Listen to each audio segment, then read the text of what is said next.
You're listening to the Fezcast, produced on behalf of the Saracen Supporters Association and featuring the independent thoughts, rants and rambles of Saracens fans and special guests. If you'd like your opinion to be heard on the show, you can find the Fezcast on Facebook or Fezcast_SSA on Instagram and whatever Twitter is known as these days. But for now, enjoy this week's show. You're listening to the Fezcast.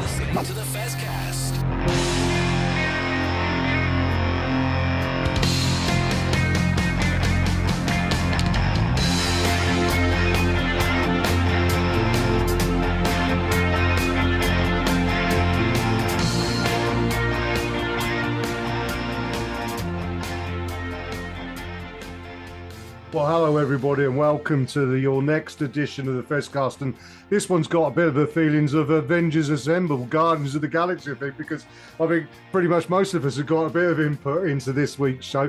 I'm sat here with Barry and Duncan, and we're going to do the interlude bits between all the little features we've got. Joe and Matt interviewed Sharifo Kasolo earlier today, and they'll do a review of the women's game against the Trailfinders. Lovely win for the women there. Duncan's done a great interview with Chris Wyles. Well done, Duncan, getting hold of Chris, because I've been trying to get hold of him for donkey's years and not managed to do it. And of course, we'll talk about the Six Nations and everything. But Duncan, Barry, how are you, gentlemen? You all look good? I'm doing well. Yeah, Chris Wyles said he'd been avoiding you for years, Jez. I don't blame him. I think he's worried I might drink too much of his Wolfpack lager for now. But there we go. And you doing all right, Barry? Yeah, I'm doing fine, thanks. And it's obviously not your round when it comes to Chris Wyles. No, absolutely not. Well, let's start this off with a bit of a little introduction before we go into our first interview with Sharifo Kasolo and Joe and Matt. But wanted to just highlight a little bit of reaction to last week's show when we talked about Lucy Ray as CEO departing the club, and it was really lovely. After we put the show out, I received an email from Lucy on Saturday morning where she basically said, she listened to the Fezcast, which is great because we know she does listen to the Fezcast, which is fantastic. And she said she wanted to say thank you so very much for the lovely words. They're massively appreciated and mean a great deal. And she says, as you can imagine, it's been hugely emotional, as I always love our club. And she said, look forward to seeing you all at Stonex soon. And if you do see me, then always feel free to stop me and say hello. Keep up the awesome work you do for all of our Sarri supporters. And just shows the class of the lady, Barry. Yeah, absolutely. I mean, it's no surprise that she's responded in that way, and let's hope that our good relationship continues with Mark Thompson in the future. I mean, I'm sure there's an open invitation to him to come on here and follow up in the good work that Lucy's set out. Indeed, and I think Sam actually summed it up quite nicely for us on our little WhatsApp group where he pointed out, this is exactly what people outside of Saracens don't realise about Saracens. And actually, if they knew that this is the sort of leadership we've had at the club, they would see us in a very different light, wouldn't they, Duncan? Yeah, they would. And I attended a Saracens fan forum meeting last week as the local Mill Hill rep. And, the Sarri staff there were confirming that she's just been a great person to work for. Yeah, absolutely. Well, I did reply to email and invited Lucy on again to speak to us as a fan in the future. As I say, she'll always be welcome on the Fezcast. And also, obviously, it'd be lovely to hear her thoughts and give her the opportunity to speak to fans. So we'll wait to see if that happens. And again, as you say, Barry, the invite's out to Mark Thompson. Ollie at the club's where the club's on holiday at the moment, pretty much. But when he's back, we'll get that in the diary. Shall we move on, though, and play in the interview that Joe and Matt did with Sharifo Kasolo and and listen to them review the brilliant win for the women getting against Trailfinders, getting back on the bus, as it were, and back to winning ways. You're listening to the Fezcast. Hi, Alex Osterbury here, Director of Rugby for Saracens Women. You're listening to the Saracens Fezcast. This is the Fezcast. It's been a little while since I've done an interview on the Fezcast, and it's pretty obvious because I've not prepared anything and I've not even watched the match that we're going to be talking about. So I'm just getting that out there straight away. But We are joined by Sharifo Kasolo this week, and Joe Peake is with me as well. So I am probably going to shut up for most of this and let Joe loose. But Sharifa, firstly, how are you doing? You've made a bit of a return to the team this week in a victory over Ealing. You feeling good after that? Hello, thank you for having me first of all. And yeah, I'm feeling great. Obviously, the week before we had a loss, so I guess it was like extra important for us to come back with a win. It was nice coming back, playing at home. So yeah, I can't complain. Great stuff. You've really kind of hit the ground running in your last kind of 18 months, 2 years with Saracens now. Give us your little synopsis of how you think the season has gone so far for you and the squad. Yeah, this season has been, I think it's felt different to last season. I definitely feel this season we've had a kick up in just like everyone wanting to push themselves, like us to be the best, just us raising our own standards. I think the thing that draws me the most to Saracens is probably just the exposure to the players, like the people that I get to see every single week, multiple times, play with, train with, and the coaches. I think like Saracens are renowned for like the players that they have. I think probably from a fan's point of view, last season there was a bit of a slower start in terms of the wins. We started off with, wins on the bounce, on the bounce, on the bounce this season. Obviously, first loss last weekend, which was, unfortunate, but picked yourselves back up this week. So, Yeah. What's kind of been the difference this season in terms of that drive? From a fan's perspective, I think it looks like we've got such a diverse range of players, and it comes across as you're all competing for those spots, starting positions on the bench. It's a great position for Alex and the coaching team to be in, with the breadth and depth of players and new young players that we've got coming through. But is there a competitive feel in the squad, and is it a friendly competitiveness that drives you all to just be better?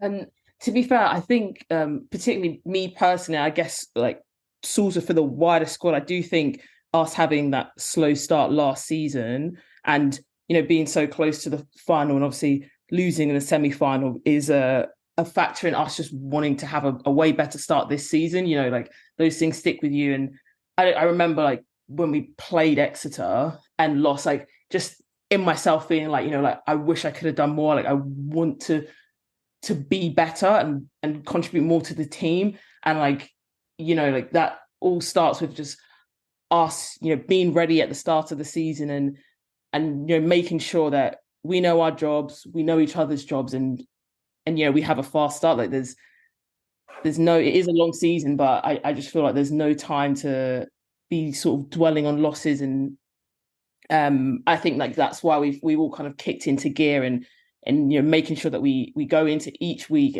attack it, come away with the wins. So I guess like now that we've had that loss, it is like that feeling again of us reflecting back on like, we don't want to have that same feeling again. So yeah, I'm sure that we can just continue ahead in the rest of this season and make sure that we're coming away with more wins. Well, and you talked about yourself there and the drive that you personally have. I mean, you've got some really experienced players around you there in that back row. What's that like for you personally? Not just from a Saracens perspective, but you've been introduced to the England training camp very recently. So congratulations to you for that. So how does that sort of help you and drive you as a player on a personal level?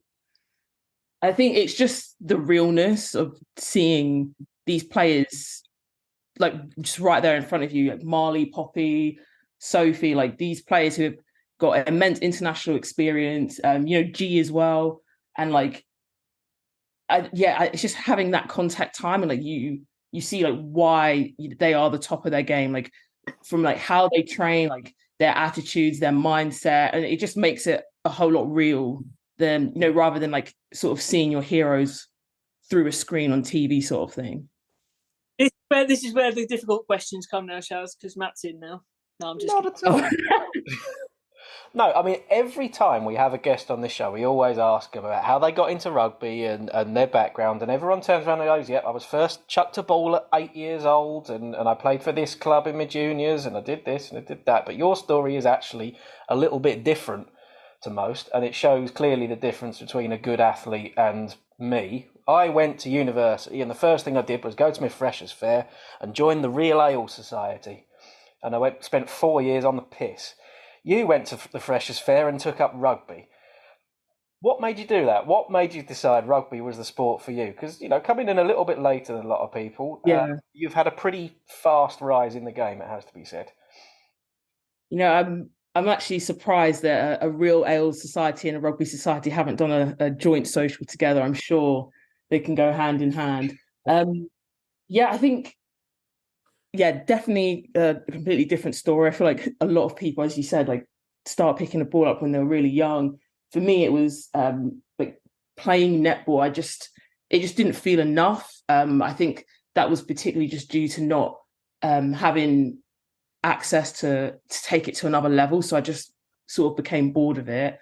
And I was like, right, I need to find a new sport. It's got to be something ball in hand. And I don't want to do an individual sport because it's nice playing with friends. Just the school I went to was like quite rugby focused with the boys. And again, like seeing the boys week in, week out, like playing these matches, having loads of fun together. That was just like that sense of community where I was like, I want to experience that. So I guess like that was the sort of turning point for me being like, right, I want to give rugby a go. And then where I lived at the time, again, I didn't really know of how to get into it. Wasn't really sure about like clubs and stuff like that, but the timing just worked out that when I started uni, that's obviously a great opportunity to pick things up, and just went along to the Freshers' Fair knowing that was something I wanted to do. I actually almost backed out of it because one of my housemates, before I went to one of the taster sessions, we went and watched one of the university games, and I remember him being like, oh, I just don't think you're going to enjoy this, like just basically like psyching me out. And I remember like I walked to a taster session and then I just walked back to my halls because I was like, I can't do it. I'm not going to do it. But then I was like, just go, because I then found out there was other girls like in my halls that also were going to the taster sessions, and I haven't looked back. So I'm glad I actually went back and didn't listen to the voices and my housemate just psyching me out. And we're also glad that you didn't do that either, because you've had, Matt has said it before, quite meteoric rise. We rave about you here on the Fezcast, and you're tackling and you're carrying with the ball, and it's clear that you're enjoying your rugby with Saracens, and we're very glad to have you here. I think if I remember correctly, and this can be edited out if I'm not right, Matt, were you players player last season? Is that right? I was. See, and I knew I was right. I was gobsmacked. Like some people were like, why are you so surprised? Like I was generally just like what on earth?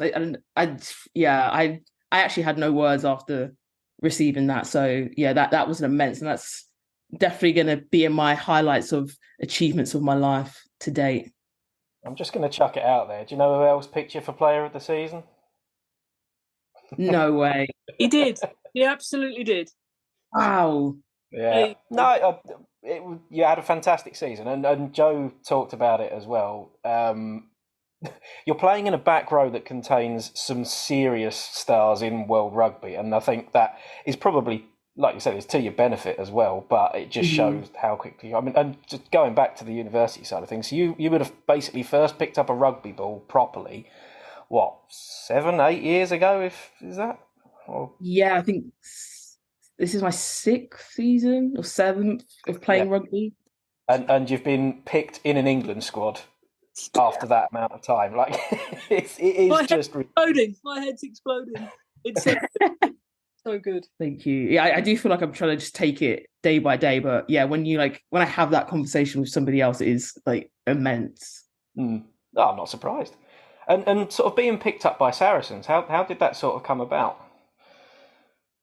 So I, you have your Champ 1 teams, and then those teams that filter off into the different county leagues. So I was playing with Kent, And that again was something that I always wanted to do when I was quite young. Like back at school, there was a couple of girls that played rugby for Kent, but I just wasn't involved with rugby at that time. And so that was like something I wanted to tick off my bucket list. And yeah, I can't actually remember who the county it was we were playing. I feel like I have Buckinghamshire in my head, but that might not be accurate, so I need to check that. And then yeah, McKenna was at the game, and I also had one of my teammates played Alex. She played at Saracens as well, so there was like sort of like two connections to Alex that basically facilitated me getting involved with Saracens. So yeah, I think like that was like quite a nice way to get in, because it's sort of just like right time, right place. You've probably led us quite nicely on there to talk about the Ealing game, because the Ealing game saw a return to, I'd like to say, forever youthful Sarah McKenna back into the centres. So tell us how you found that game, Shazzy. Well, yeah, firstly with McKenna, you notice when she's on the pitch every time, like it's just the knowledge and the experience, just so calm and collected. Like that is what I aspire to be, just with everything. And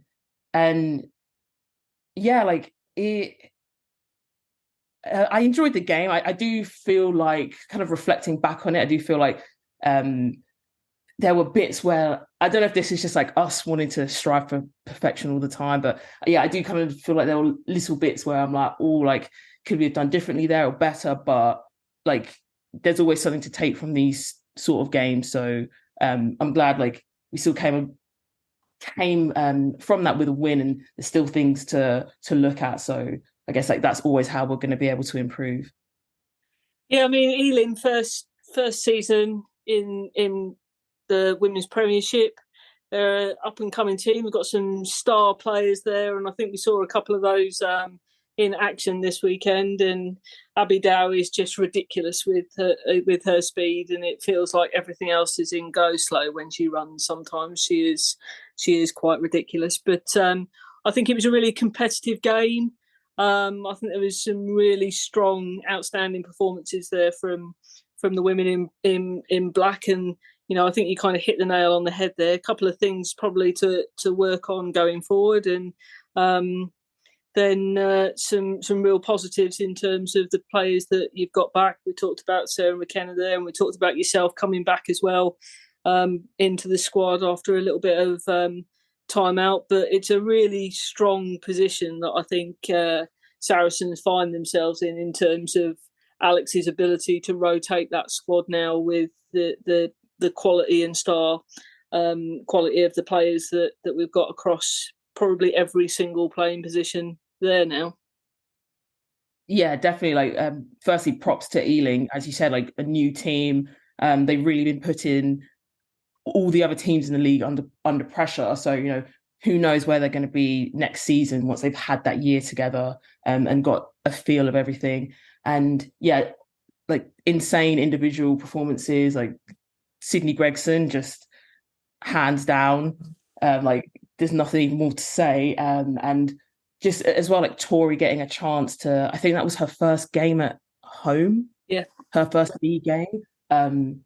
Yeah, so it's nice like having just different people shine in different games, and I guess like different games will challenge us in different ways. So that's where it's quite nice that certain individuals and their strengths can really show in certain situations. And looking forward then, so next weekend, and I will use this opportunity to absolutely plug for people to get tickets. The Duel, Harlequins, another derby, so 2 derby weekends in a row, but a derby with a little bit more history than we find with Trailfinders currently. At home at the StoneX, so people that are listening, if you haven't got your tickets to that, get your tickets. £10 for adults, £5 for children. Lots going on. Hospitality tickets, I think, are still available as well if you fancy going and sitting up and having some decent food as well. But Shaz, come on, sell us the Duel. You've played in a derby against Quins before. What can the fans expect to see this coming weekend at StoneX? Well, Quins as some of us may have seen, had a great game against Sale this weekend. So I'm sure they are all raring to go. I'm sure they're all fired up with that huge win. May have had a slower season, but great game. So, they can put that past them. We love a London derby. I feel like Quinn's like coming off of a huge win like that, us coming off of a huge win. We want these two teams to just go at each other, two big London teams. So yeah, I'm really looking forward to that because I just think it's going to be beefy, but it doesn't have to be too beefy. But I just get your tickets. Yes, you heard it here, people. Sharifa says, go get your tickets. I recommend it. The duel is always an excellent game. Some quality players out on display on both sides of the turf, and I think genuinely it'll be a really, really excellent game of rugby to watch. And what we should say is that if you fancy hanging around after the main event, the duel, the Centre of Excellence Academy players play Quinn's Centre of Excellence in the Academy directly after the women's game. So that will also be a really good game to watch for those people that feel like hanging around. So you're going to get two games for the price of one at StoneX this Saturday, and I think it's a 12:30 kickoff if I remember correctly. So get yourself there nice and early. Don't worry about the fact that it's on TNT. Better come and watch it live because you'll be able to hear the crunching tackles that Sharifa and the rest of the women in black put in against their Quinn counterparts. Just got to be there for the vibes, and then they'll enjoy it so much that they'll want to rewatch it on TNT later after they've come in person to see it. That's the one, and there's nothing but it really supports the girls. I know how much you all really appreciate the crowd coming down to see you, the amount of time you spend with the crowd afterwards and signing all the autographs and having all the selfies. So come down and support your women's team for what's going to be an absolutely cracking game of rugby next week. I think there's a bit of an added dimension to it as well this weekend, isn't there? Because Quins aren't having the best of seasons. And, it's always been a big game because it's been, for a while, it's top two in the league, be Saracens and Quins. But, yeah, they're not having the greatest of seasons and they'll be properly up for it to get a bit of momentum, won't they? So, as Sharifa says, there's going to be, I think there'll be some big hits. But vibes, definitely the vibes. But Sharifa, thank you very much for joining us on the show today. Really do appreciate it, and we do hope it all goes well at the weekend. And I'll vote for you again for Player of the Season as well. Thank you for having me. You don't worry, you don't need to preempt voting for me. I'm sure there's other contenders that have stepped up this year, and yeah, I hope I can come back and talk to you guys on another episode in the future. Absolutely. Matt and I will both be there at the weekend, so we might even catch you for a post-match chat this weekend. Lovely stuff. Thank you very much, Sharifa, and I'll pass you back to the rest of the show, everyone. You're listening to the Fezcast.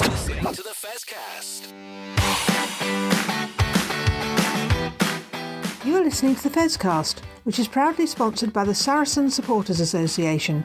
And I'm Alison Davis, one of the SSA committee. For a £10 annual subscription, the SSA provides our members with monthly newsletters, virtual and in-person player events, away match ticket allocations, and we organise pre-match gatherings at away matches. We sponsor men's and women's players, and we support the Saracens Foundation Track Club on behalf of our members. On top of all that, every year we have a seasonal SSA badge, which is exclusive to members. Where else can you get that much value for a tenner? Join now at membermojo.co.uk/SSA or come and see us on match day in the Oasis at the StoneX. This is the Fezcast.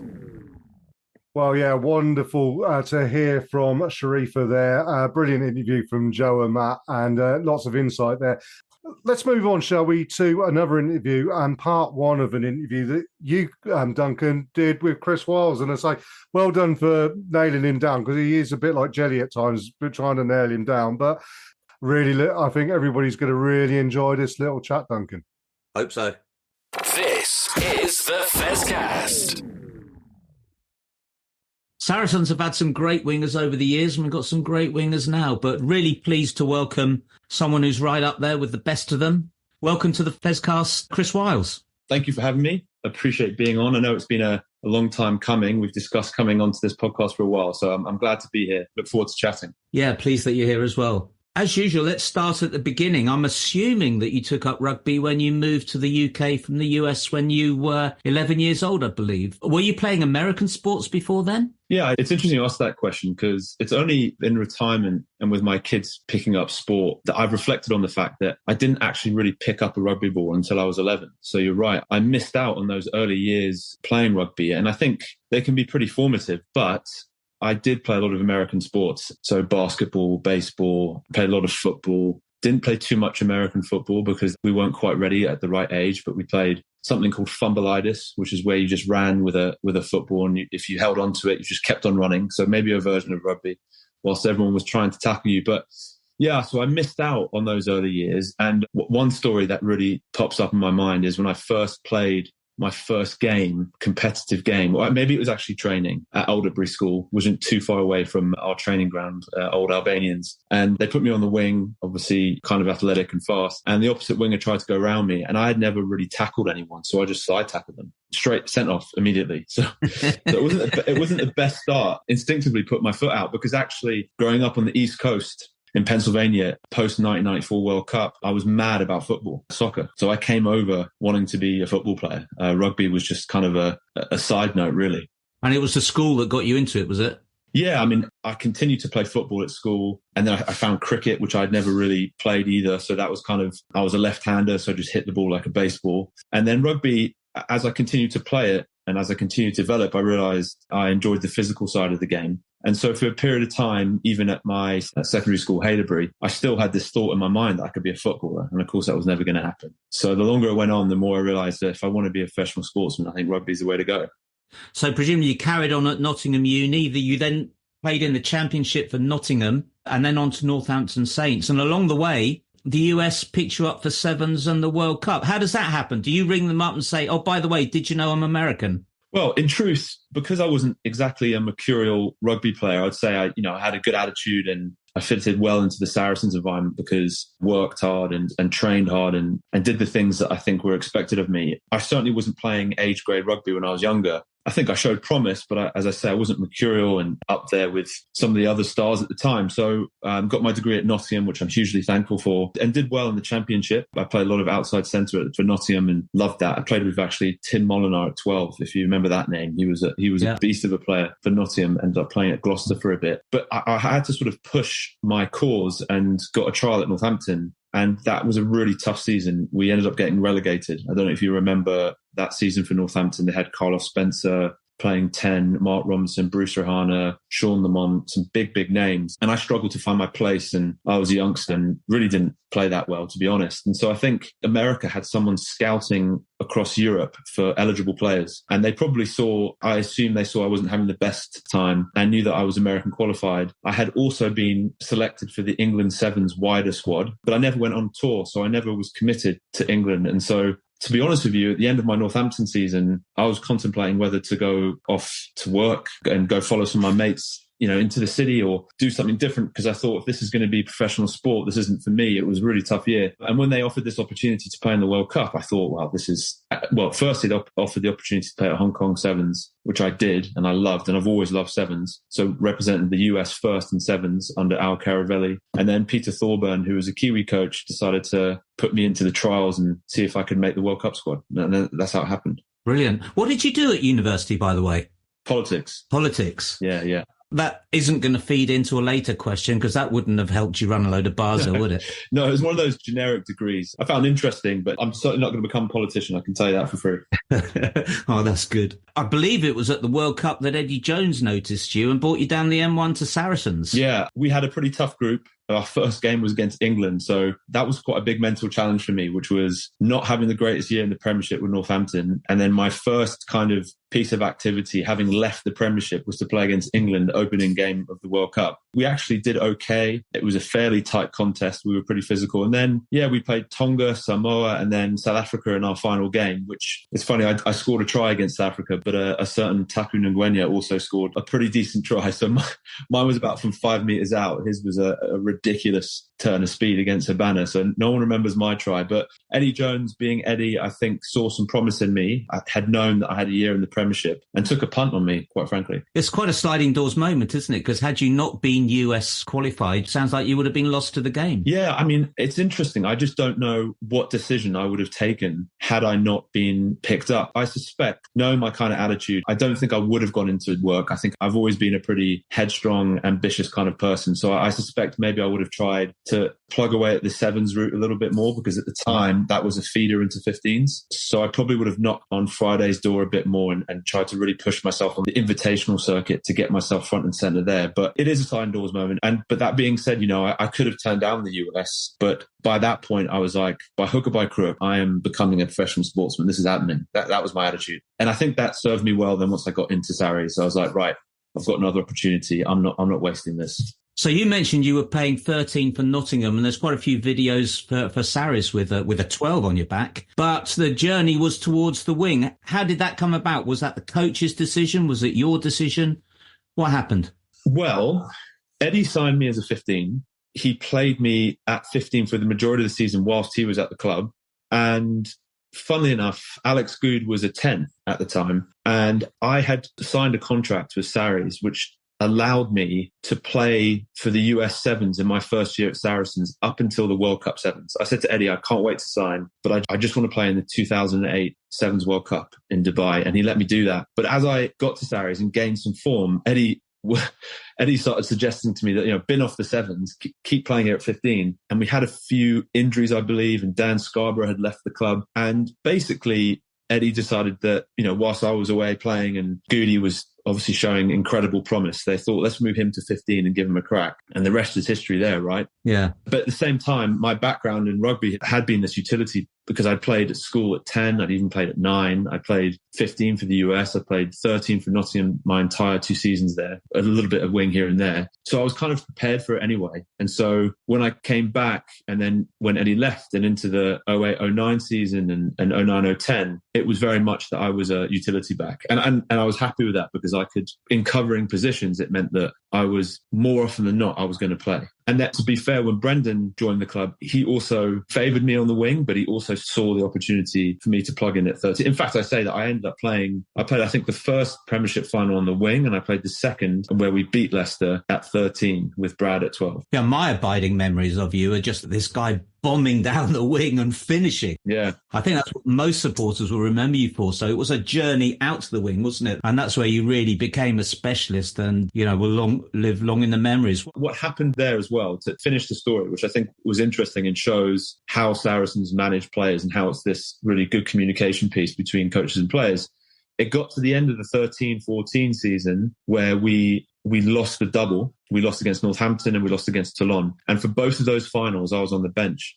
And Smalley had come up to me and said, and I had played pretty well that season. I had been playing in different positions when different people were injured. And so I had a lot of first team starting games. And he said, look, Chris, I can't play you in the finals because we've got Stretz on one wing, we've got Ashley on the other, we've got Goody, we've got Brad at 12. Like, there isn't a spot for you. So I kind of digested that. And the next season we had a conversation. I said, look, Smalley, I want, at the end of this season, I'm happy to fill in positions where needed because I want to be a team player, but I also want to be able to compete for one spot, so that the conversation at the end of the season is, we picked so-and-so over you because they played better than you in this position. Yeah. And they took that on board, and I ended up starting in the final on the wing against Bath that next season.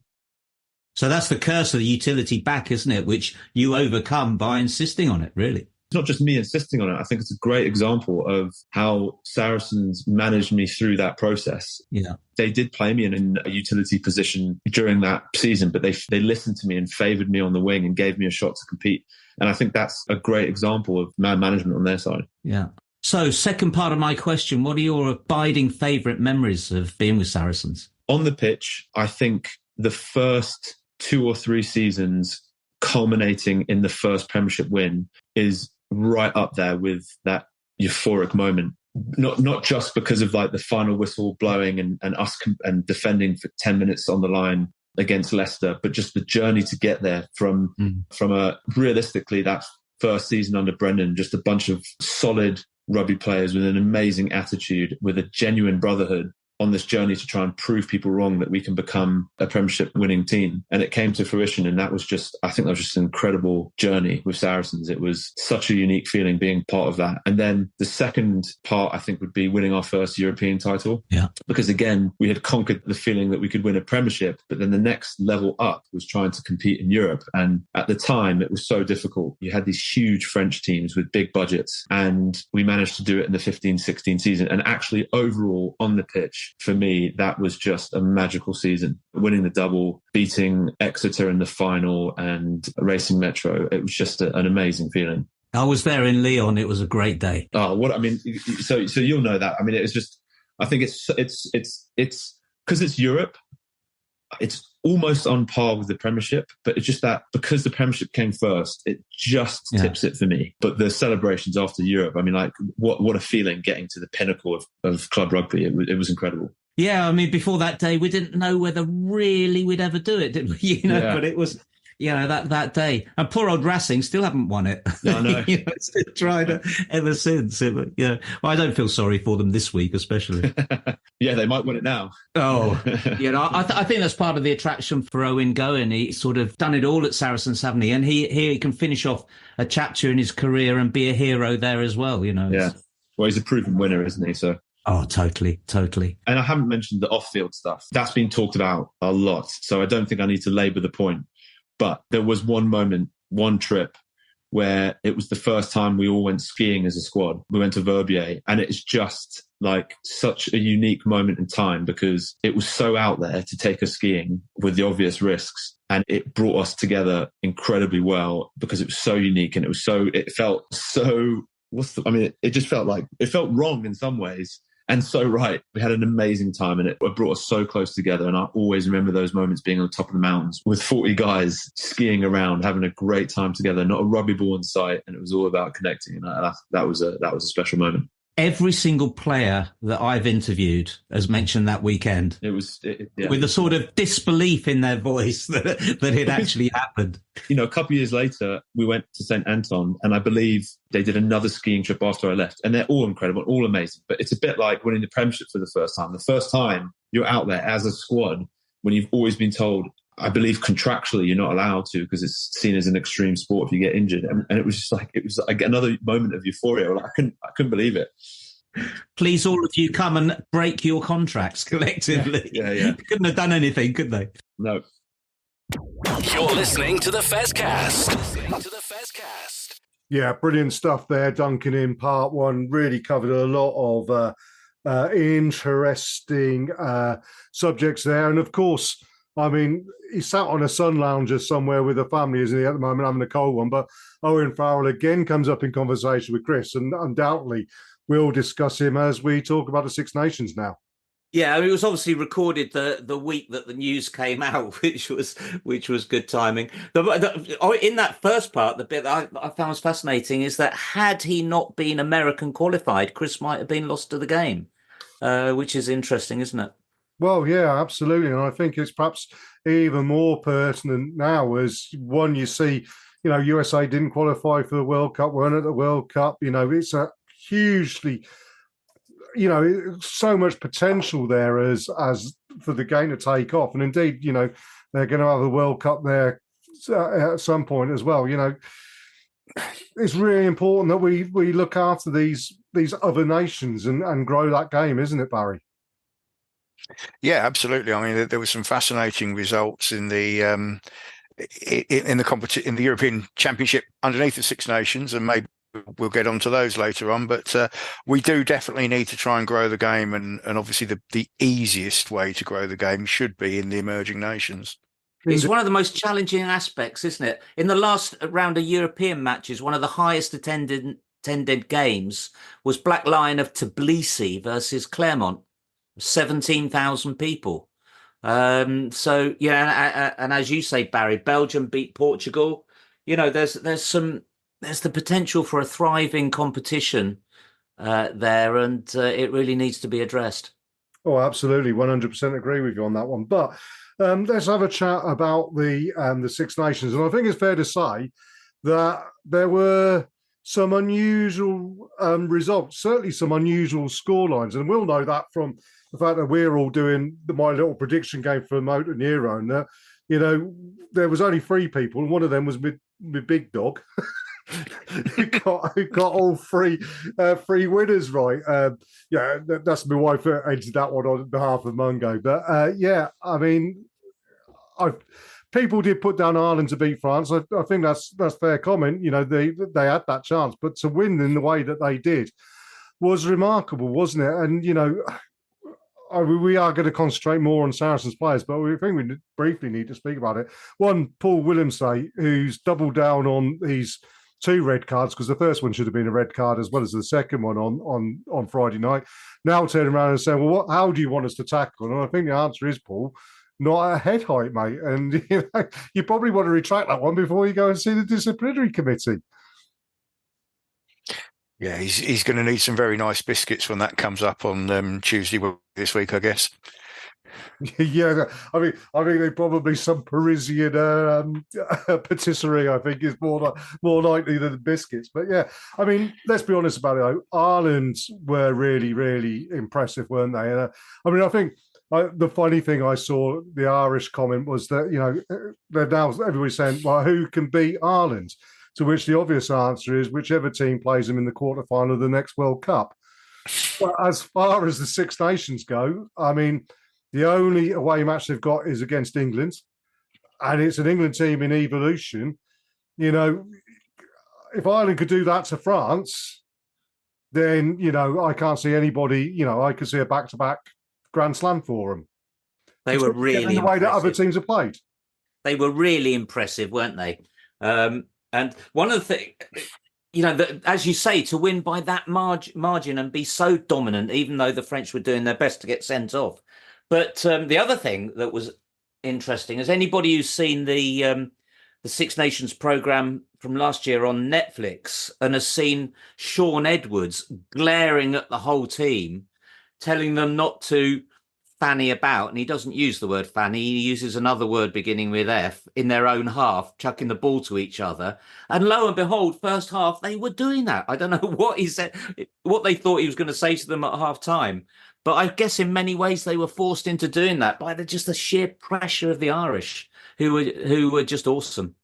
Indeed, I think the thing that I did say and I mentioned on Facebook when I posted about it is that I felt Ireland looked better with Jack Crowley once he grew into the game. He had a little bit of a dodgy 5 minutes with a charge on him, but Ireland looked better with him at 10 than they did with Johnny Sexton at the World Cup at 10.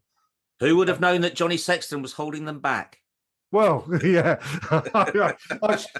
I'm sure. I'm sure we could go back and find examples of us making that comment before in the past, Barry. Eh? Yeah, I'm sure they would. But I'm from an England point of view, turning it around slightly. To have that much of a seamless transition at fly half. Well, indeed. Well, look, we'll get on to the England-Italy game now, and I mean, in the same way as France-Ireland, where you ask the question, were Ireland that good or were France that poor? England-Italy, it's the closest Italy have come to beating us. And quite frankly, if they had beaten us, I think, nobody would have begrudged them it because they played very, very well.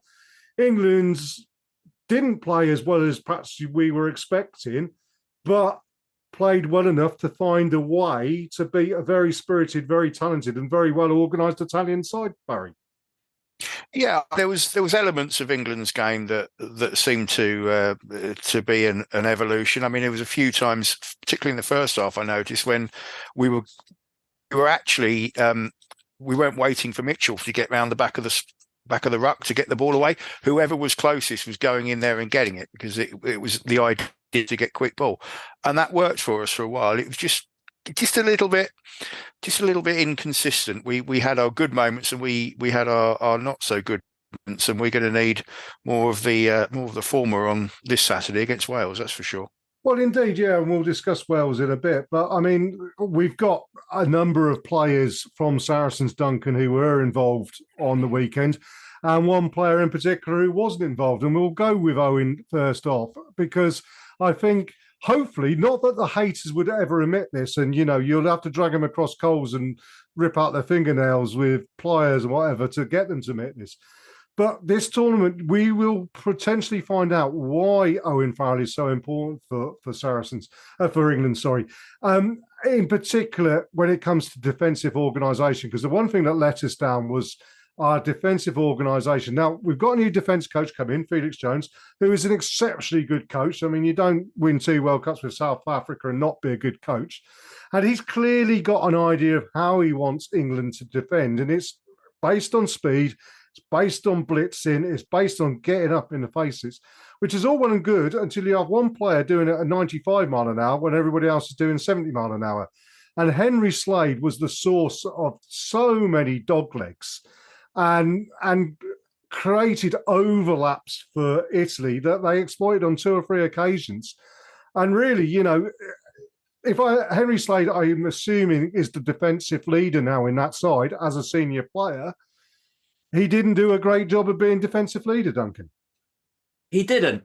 I think, look, we're well aware of the context to this game, in that Italy were a team who had over 90 points scored against them by the All Blacks in the World Cup. So having said that, though, there were a couple of things that I found really enjoyable about the game. A, that Italy look like, whether it's this year, next year, or the year after, they're going to become, especially when they're playing Wales and Scotland and even England, real contenders, I think. They're doing incredibly well at under 20, and I think that's going to feed through into the senior team, and that's really good news. The style of play that England played, I thought, was so much more enjoyable than we'd seen over the summer and in the World Cup. It was a totally different style of play. I think in terms of the defence, they were clearly not up to speed with the game plan in the first half. They were, I think, in the second half, at which point you saw the Italians weren't able, with 1 or 2 exceptions, to play some of that great running rugby they were playing in the first half. So, I expect England to get better over the tournament as they get more and more used to the new defensive patterns. And indeed, surprisingly enough, as it comes from Richard Wrigglesworth as attack coach, a much more dynamic style of play going forward as well. Well, indeed. And I think, that's the other thing, isn't it? That we are seeing an evolution of the team. And something I commented before the World Cup is that I felt the World Cup gave Steve Borthwick a bit of a free pass, in so much as that he was taking on from Eddie Jones, and had to work with what Eddie Jones had given him almost. Now you're seeing him saying, right, okay, I'm going to evolve. He's brought in some new caps, 5 new caps. I was slightly disappointed that Finn Smith didn't start ahead of George Ford, particularly George Ford was a bit of a barn door swinging in the breeze in the first half in defence. And against Italy, it would have been an ideal game to blood Finn Smith from the start. That's a disappointment. But yeah, you're right. They brought some youngsters in, some new players. Some did well. Tommy Freeman, I thought, was excellent, had a really good game. And, it shows an evolution, which perhaps France haven't got grips of. And, when we talk about Wales and Scotland, have they got grips of?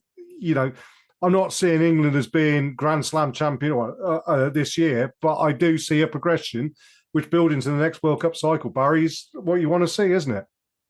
Yeah, there is a change there. There is an evolution, as you say. There's a lot of new talent. 5 new caps, and I think there's going to be more coming over the next few weeks as well. So he started to make that change.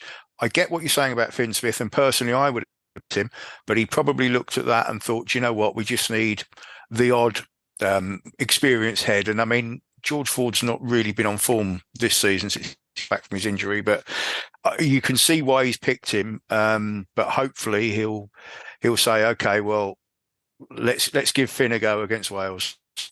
Indeed. Well, yeah. I mean, but let's bring it back to Saracens and say, there were 4 players started for Saracens. Elliot Daly, he seems to be getting an awful lot of grief based on a trip at the end, which is, I said to you off air, didn't I, Duncan? That was just literally a knee-jerk reaction. Towards the end of a game when you're on your bootstraps, that could happen to anybody. It's not the big issue that everybody's making it. Ben Earl made more yards, more carries, more tackles than anybody else without really setting the world on fire particularly. But then he is on his way back from injury, I think. Jamie George captained the team well. He was going to. He kept the referee on side, and we didn't see the one criticism you have of Owen is the competitive nature of him that we see now Peter O'Mahony bringing into the Irish side, and he's been slightly told off for dropping the F-bomb on the referee on Friday night.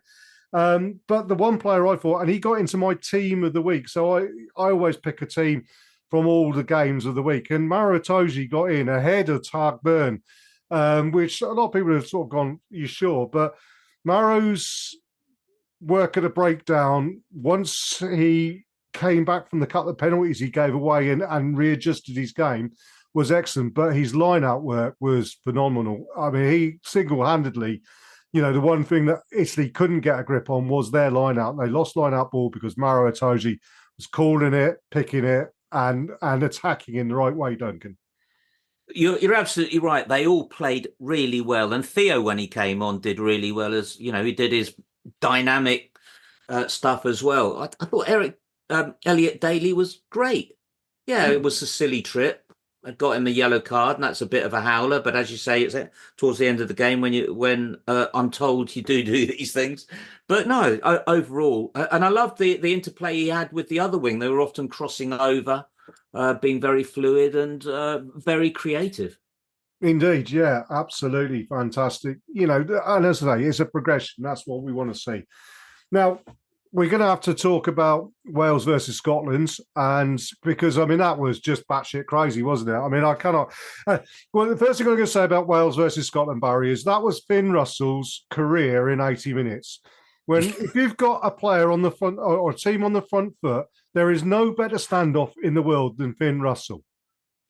And he ran the game without Scotland really playing as fantastically as everybody thought they were. Wales were abysmal first half, as bad.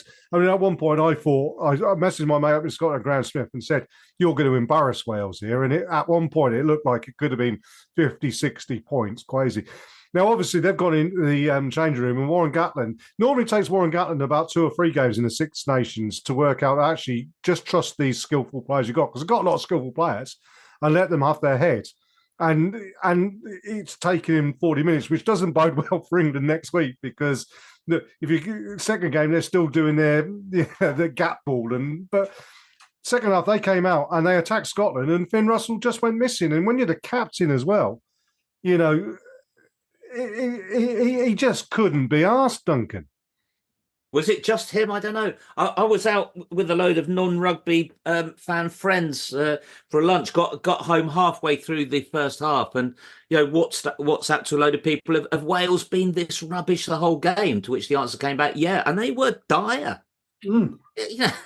Really dire. And the second half, what the hell happened? Was it just Finn Russell? I don't know. But something happened, and it was just an extraordinary game. You ask yourself which Wales is going to turn up against England next week. Maybe it'll be both of them, one in each half again. Well, indeed, I think that, yeah. It was almost incomprehensible, the change round. It was almost like the first half Scotland were playing with a gale force wind behind them, and then played into it in the second half. It was that maybe they put some fans in there when they put the roof on. They put some fans in that stadium so that they get that. Well, yeah, and this is where we come into the other Saracens player who is involved in Six Nations, and that second half was a very good second half for a couple of reasons for Andy Christie to miss. One, because there's a couple of back row players there, Jamie Ritchie in particular, who's a blindside playing at 7. I think that's their dues, who really didn't, for an experienced player, he didn't show up for me either. And if you're Gregor Townsend, I think Luke Crosby got an injury as well. You're bringing Andy Christie in for their next game, or should do, because otherwise, you look at Andy and think, where do you go from here? Because he would do a better job than their back row. So it was a good second half for him to miss, Barry. Yeah, I mean, Andy's bang on form, and if you pick on form, it's hard. It's hard to see how he missed out last weekend. You certainly can't see him missing out again this weekend. Absolutely, it's a shame you can't carry out a scientific experiment, isn't it? And go back and bring Andy Christie on for the second half. I mean, with the form that he's in, maybe he would have done something. You don't know, do you? No, absolutely not. I mean, that's interesting. It was. Just, yeah, well, look, if we get as much excitement in the next 4 rounds of games, we'll be very happy, won't we, chaps? Yeah, and Nick Tompkins, by the way, second half was his dynamic self, wasn't he? He was putting himself about, doing what he does. He was as dynamic himself in the second half as he was as poor in the first half. I think he put the wrong spray on. I think he put fairy liquid on his hands, not grippy spray, didn't he? But I mean, yeah, a sign of a good player is one who can have a bad half and come back and just put it behind him and carry on. There it is again. It's Saracens' fault again. Yeah, we could be blamed for everything, can't we? That's fair days. Look, shall we finish that there? And hopefully Matt will be quite impressed with the editing and everything, that we didn't go on too long there about the Six Nations. But we'll come back and talk, play in your second part of the interview with Chris Wyles. And it would be interesting because I know in the second half you talk about his international career and indeed regrets and highlights of that. And then obviously his business career, which is absolutely fascinating to hear. Hi, this is Petrus Duplessis, and you are listening to the Fezcast. This is the Fezcast. Let's go on to your international career then, which is pretty stellar. 3 World Cups, captain of the national team, most capped fullback.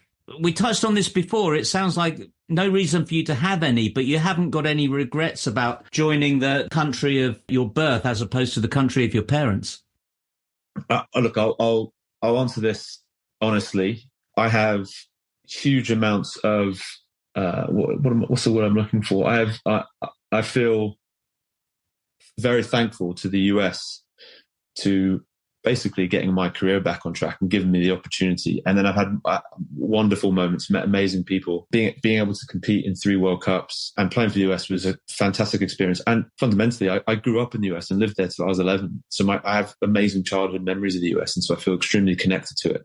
But I picked up rugby in England. And so I'd be lying to say that as I reflect on my career, there wouldn't be a small part of me to say I would have loved to have had that feeling stepping out into Twickenham in an England shirt. Of course I would have. But the world doesn't work that way. And as I said before, I'm hugely thankful to the US and for what it allowed me to do in my career and the people I've met, etc. So I think that's the honest way I can answer it, right? I think I'd be lying to myself if the idea of scoring a try at Twickenham for England wouldn't have been a fun thing to do. I mean, looking back overall, it hasn't gone badly, is it? No. Including, there's a lot of talk at the moment of Anton Dupont going to the Olympics, but that's a trail that you've blazed. Yeah. So how was it going to Rio in 2016? Well, again, another sign of the way Saracens manage their players. You know, I'm pretty headstrong when it comes to these things. And I said I wanted to compete in the sevens and I was 31, 32. So not exactly young. And they said, sure, go ahead, gave me their blessing, which again was great. So I had no weight on my shoulders in terms of the club, which was fantastic. And then it was tough. I had to go from a season of 15s straight into a summer of sevens training. And it's fundamentally, you've got to be a different body shape. You've got to be conditioned differently. So it was tough. And Mike Friday had created a fantastic environment with the US Sevens. They were on the circuit competing. We had great players, Madison Hughes, Perry Baker, Carla Niles, Danny Barrett, guys that were making a huge impact. So I turned up and I was under pressure and I was a bit older. And so I had to perform and it was super tough. And again, Mike Friday, talk about man management. My wife was pregnant at the time. So I was away for the latter stages of the pregnancy. And when I made the team, my son Finn was born. And the next day I went to the Olympics for 3 weeks. Wow. So it was pretty tough. So I made the squad. And then, being part of Team USA, incredible experience. As we all know, the US put a lot of emphasis on the Olympics. So just incredible, some incredible moments. Walking into the opening ceremony with Team USA, the basketball team walking next to us, some of the athletes, Serena Williams sitting next to us in the dining hall, chatting away. It was all a bit surreal, but ultimately a bit frustrating as we had the potential to medal for sure. And I think we ended up coming 9th. And with sevens, it can just be a bounce of a ball. And unfortunately, our first game against Argentina in the pool stages was really the make or break game for us. And we just lost that. It was both incredible and from a performance side, a little bit frustrating. I was going to ask about how difficult it was to increase that fitness and whether Anton Dupont's having any regrets because he's just started right now, isn't he? Yeah, I get the sense someone like him, he's so talented and seems to be such a physical specimen that I think he will adapt quickly. But also he's committed to playing on the seven circuit previously. Now, that is something I didn't do. I played in the qualifying sevens tournament the summer before, and then Mike, myself and the club agreed that I'd be free after the Saracen season because we were competing for finals. So I went from the 15-16 season where we won the double, so the final at Twickenham against Exeter, had all of our celebrations, and the next weekend I was in Chula Vista, San Diego, training for sevens. In hindsight, I would have loved to have spent some time on the circuit, but it just wasn't possible. Nate Ebner, who came from the Patriots, I believe spent the second half of the seventh circuit with the team and then rolled into the summer block of training before he picked the squad. And that's what Dupont's doing, which I think is fundamentally the best approach. Yeah.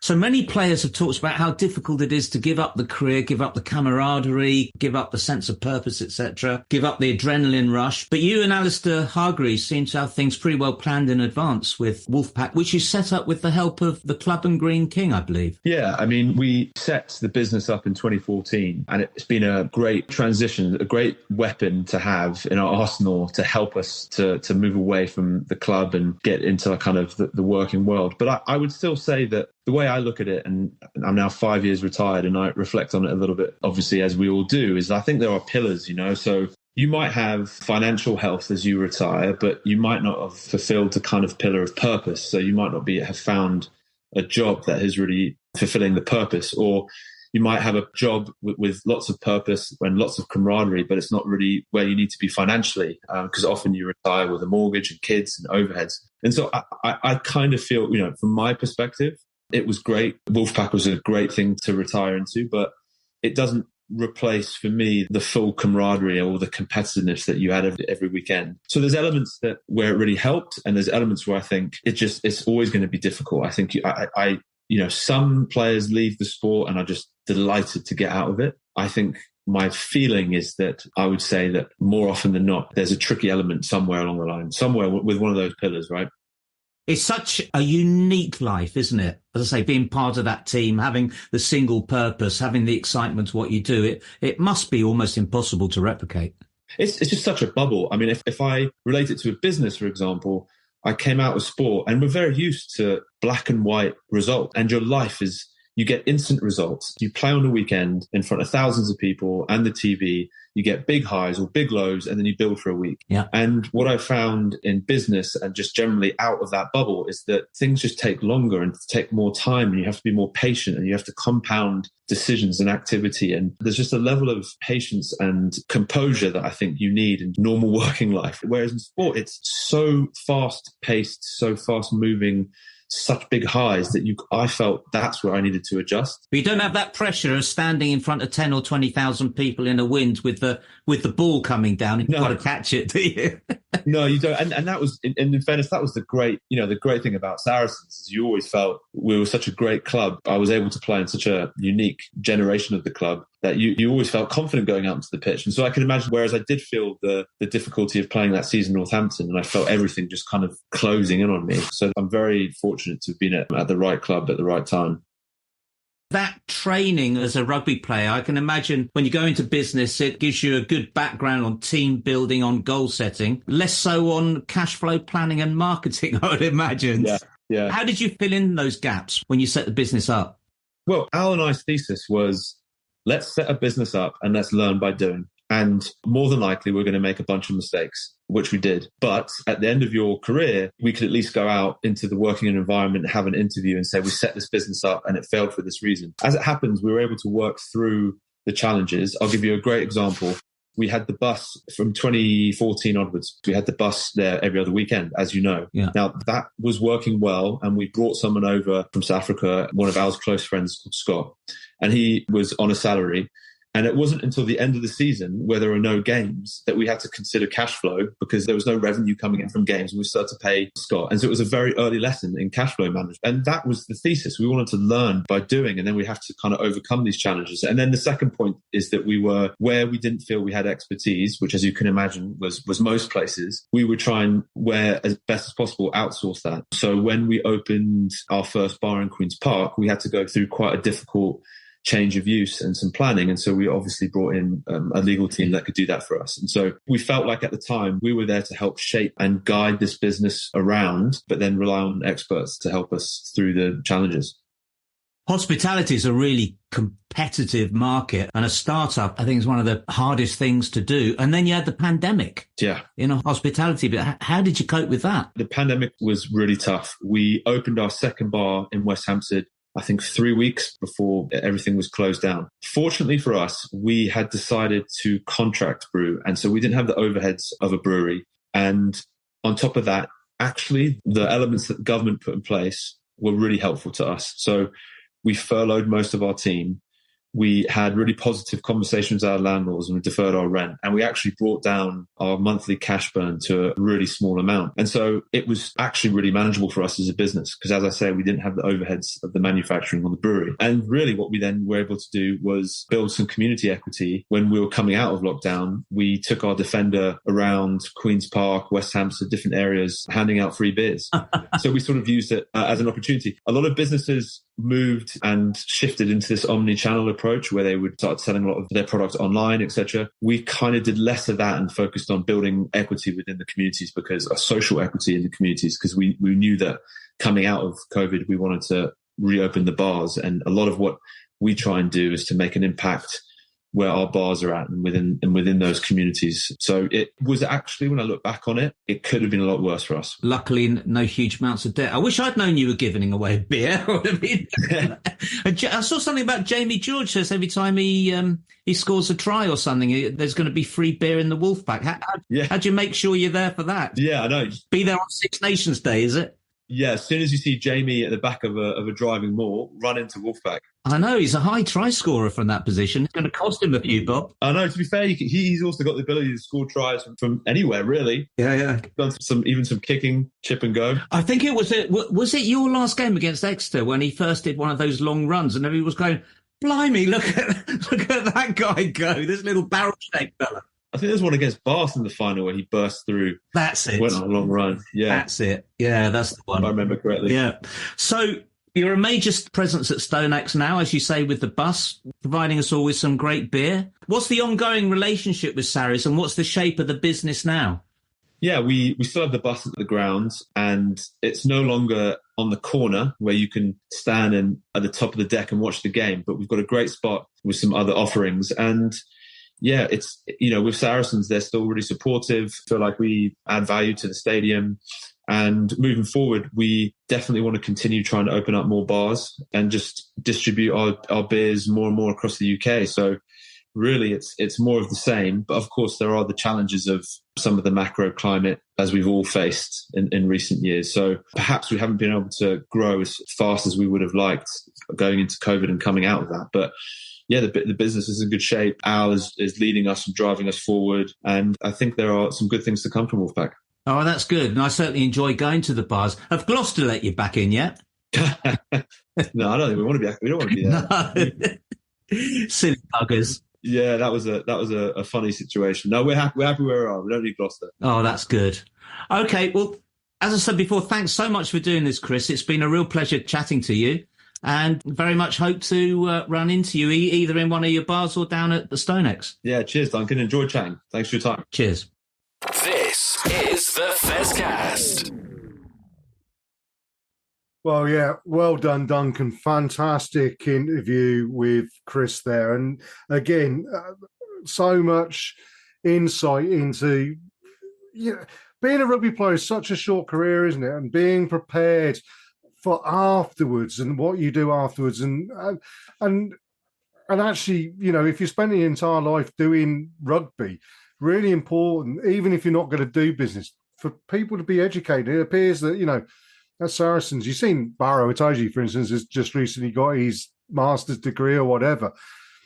I always remember Brian Clough. You're an old Forest person, everything like that, and he was very keen on having players who were married because he wanted them going home to their wife at the end of the night, not down to the local boozer, but also having players that were prepared to be educated and to get qualifications that if it did go wrong, they'd got something to fall back on. And I think that is apparent at Saracens that they do that as well, Duncan. Except he used to fight like hell with Martin O'Neill because Martin O'Neill was an intelligent person who'd answer back, and Brian Clough didn't like that. No. I think Mark McCall is a very, very different person indeed to Brian Clough. I certainly couldn't have coped with him.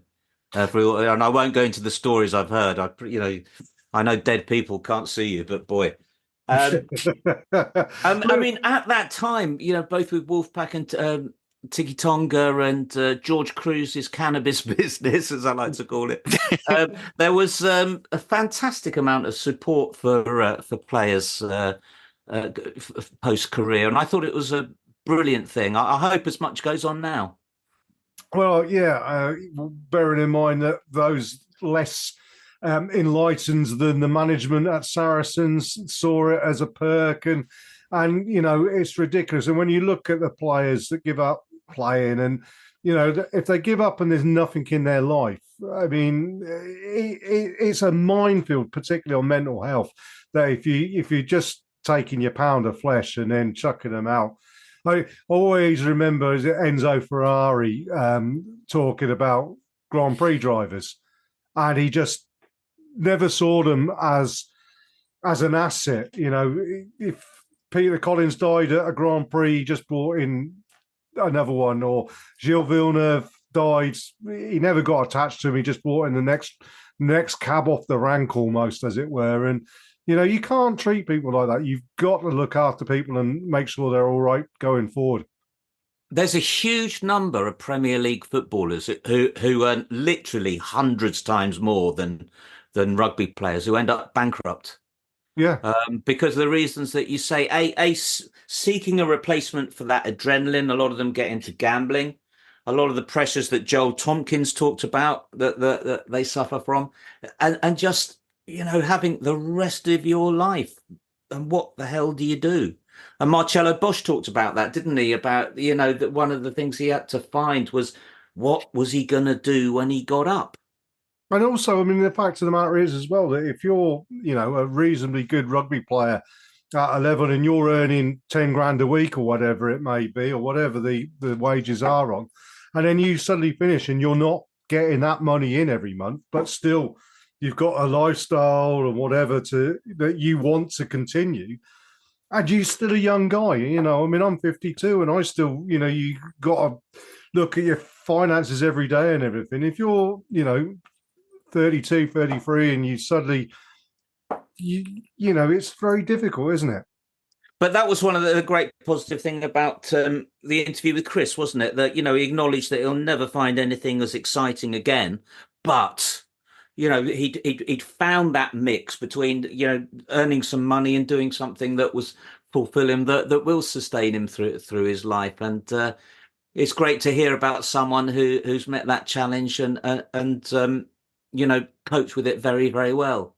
Indeed, yeah. Fantastic interview. And we'll say thank you to Chris for spending that time with us. Now, Barry, Duncan, we're going to end the show now, but just time to remind everybody that coming up this Saturday, 12:30 kickoff.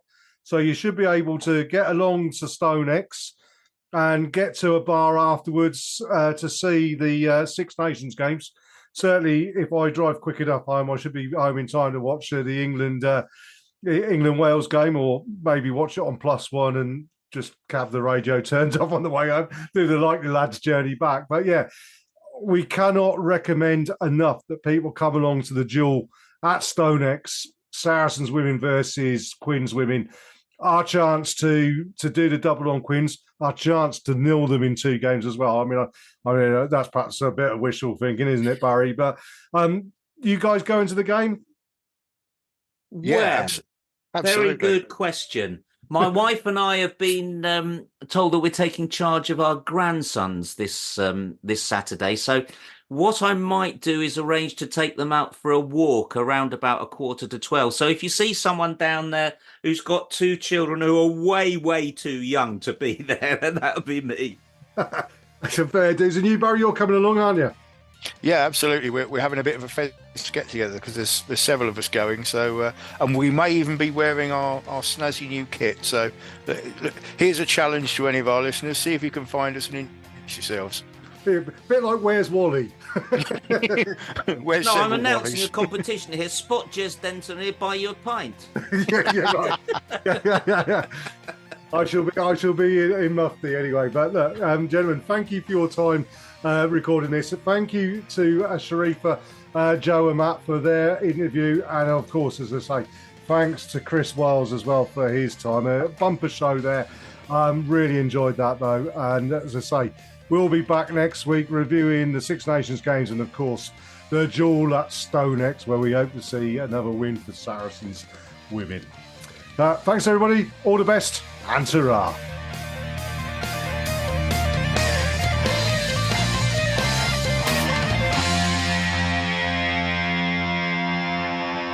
This is the Fezcast.